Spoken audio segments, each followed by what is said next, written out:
Hey, I want to tell you a quick story. Sorry, no shirt. Don't want to be impolite. Just got back from the gym, and while this is on my mind, I really want to share it. But last night I had a dream, and my whole life I've always had very vivid dreams. I've had dreams that felt so real and so vivid. It caused me in the morning when I wake up to be very depressed if it was a bad dream, or even happy if it was a good dream. I've had dreams where I felt like, oh, my legs are broken, my legs won't work.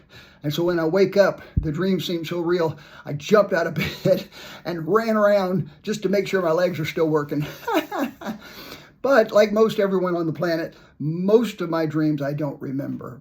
And whether dreams are significant or not significant or have any real meaning or not, I don't know.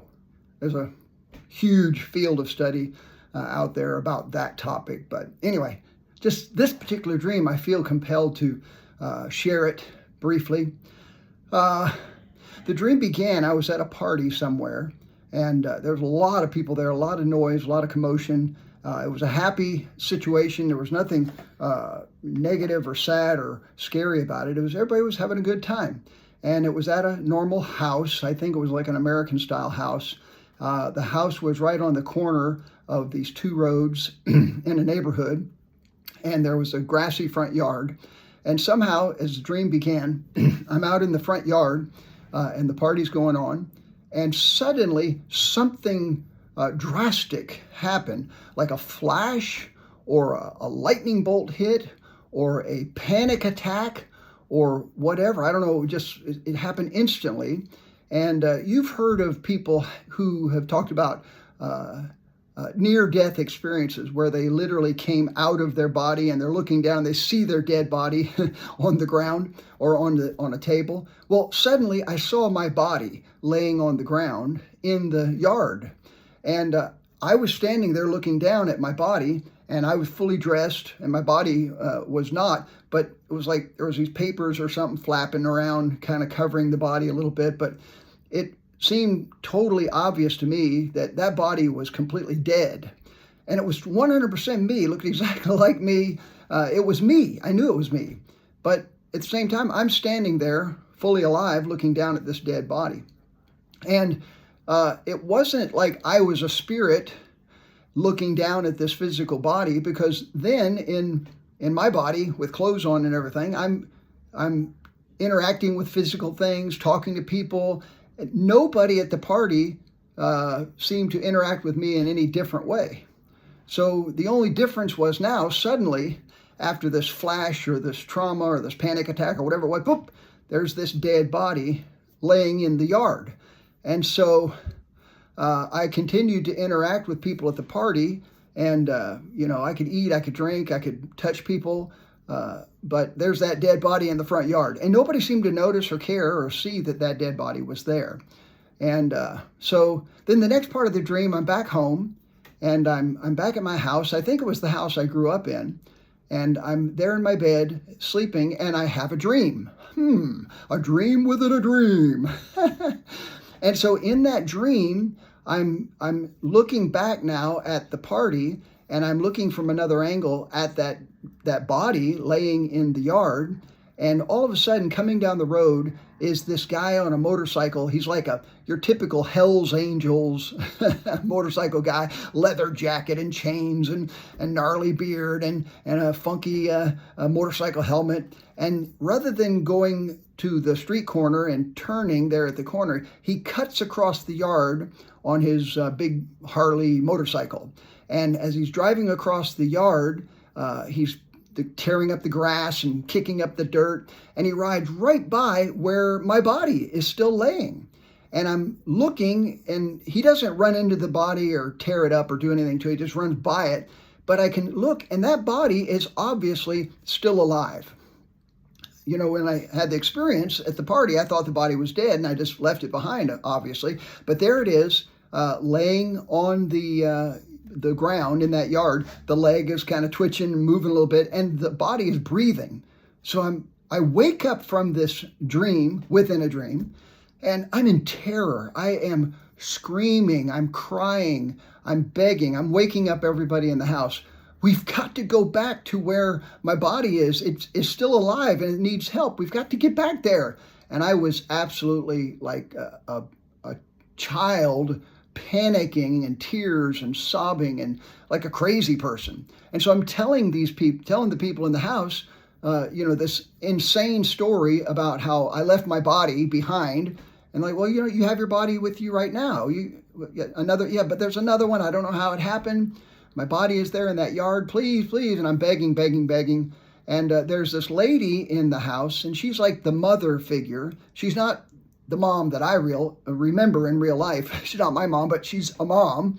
And so finally, after much begging and crying and weeping and carrying on about, got to go back there and save that body, the mom figure in the dream, she said, okay, let's go. And so we get in her car, and when we get in the car, it's a car that drives on the right side of the road, so it's American style driving, and the steering wheel is on the left, and I was sitting in the passenger seat, behind the passenger seat on the right-hand side of the car, from that position, from that angle. I remember it real clearly. Amazing the details of this dream that I remember. And at every seat in the car, every seat had a steering wheel. Oh, by the way, this car was like a big old SUV, like a Chevy Suburban, one of the biggest SUVs you could actually own, I remember it was white. But every seating position in the car, including the driver in the front left seat, had a steering wheel. And they weren't just toy steering wheels like you'd see little children having in a car seat that they can pretend like they're driving. These were real steering wheels, and the steering wheels actually had an impact on the direction of the car. But there was this weird thing, and the driver of the car, the mother figure in this story, explained it to me, because I was like, wait a minute, what if a little child is in the back seat and they grab a steering wheel and they turn real hard to the left or the right and cause us to crash? That doesn't seem safe at all. And she explained that, oh no, this car has a special computer system where, yes, indeed, every steering wheel does have input, but none of the steering wheels can override the driver's position steering wheel. So as long as the driver is in control, in the driver position steering wheel, the car can never be turned out of control by someone on one of the other wheels. So even as I'm saying it now, I'm like, well, how does that work? So they weren't just toys, they weren't just pretend, they really had some kind of impact on the direction of the car, but the ultimate direction of the car was controlled by the driver in the driver's position. So I remember that. The next thing I remember, I'm suddenly now in the front seat, sitting by the driver on the right. I'm on the right-hand side, sitting in the front seat. And we're suddenly now in the city. And we're getting very close. Oh, we're really close to the house now. Let's hurry. Come on, we got to go get to the house where my body is. And there's all kind of traffic and all kind of food trucks and food stalls on the side of the road and people walking across the street. And we had to go with a snail's pace driving. Finally, we come to this corner where we turn. It's like a real steep hill up, and we had to stop at a stop sign. And on this main road in front of us, a parade is going on. And so slowly, people are walking by, and I'm sitting there in great frustration. Hurry, we got to get to where my body is.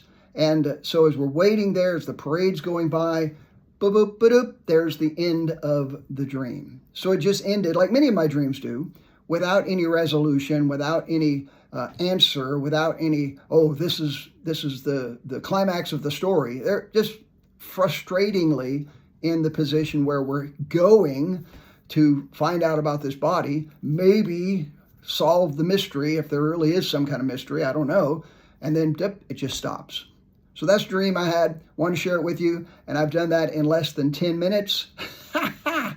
There you go. That's the dream I had last night. Oh, by the way, today is March the 3rd, 2026. So last night is when I had the dream. Hey, you guys are so patient to listen to this foolishness. Hope you have a wonderful, wonderful day.